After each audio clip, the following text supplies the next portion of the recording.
Okay, so we're gonna talk about basically the two types of betrayal. The betrayal of Judas and the betrayal of Peter, and what was similar and what was different. So first of all, with Judas, there was never a conversation between him and Jesus about him like having some level of deep allegiance. Like, you don't hear him even talk to the Lord the entire time that Jesus is,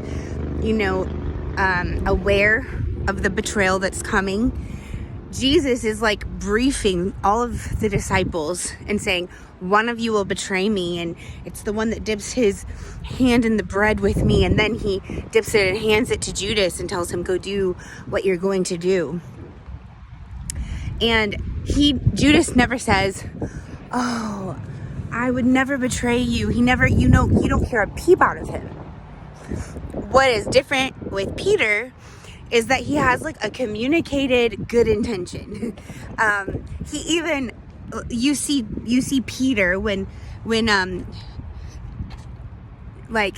everyone is like, who would betray you? Peter is like wanting to know, is it going to be me? Everyone is kind of like concerned. And Peter even says, even if I died with you, I would not betray you. What Jesus says to him is, tonight before the cock cries one time, you will deny me 3 times. And like that kind of dynamic is a very interesting dynamic to watch. Peter is saying, I love you. I would lay my life down for you. You also see Peter go to cut off the temple guard's ear, one of the soldiers that's guarding the high priests, when they're trying to come for Jesus, and they say, wait, like, we're here for Jesus, and he says, I am. And the first time, it's kind of cool to even read it in the Bible, but the first time that Jesus says, I am, the whole entire group of guards and everybody falls down to the ground. I don't know how they didn't end up getting like a holy fear completely consuming them at that moment.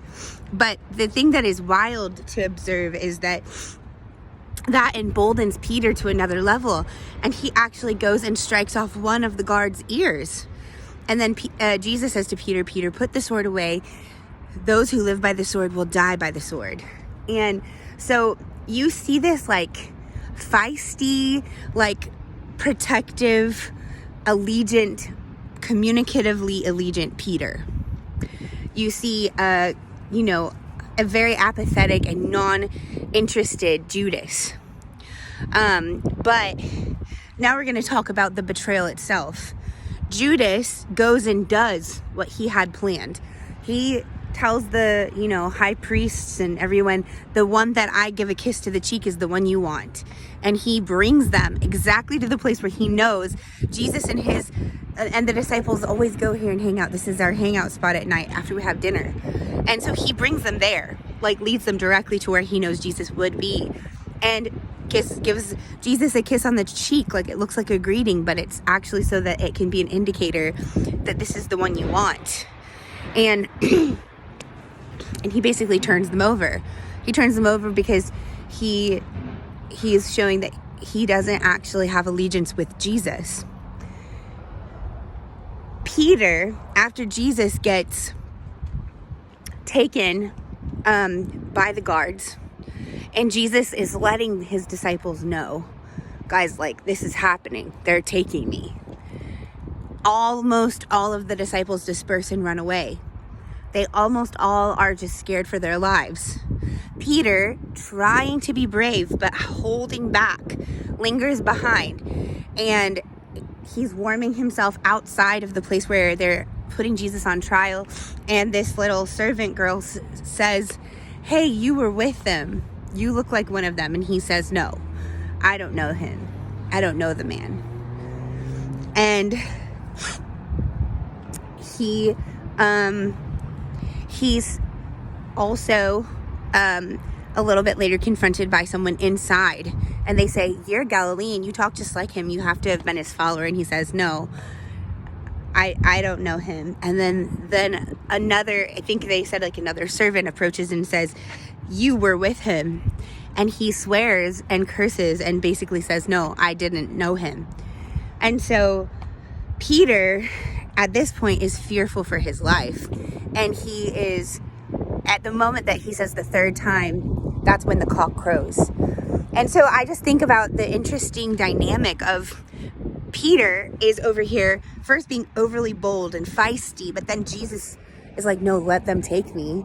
So then he doesn't know what to do, but he doesn't want to die. He's already like, they're going to kill my leader, and he doesn't want them to come for him.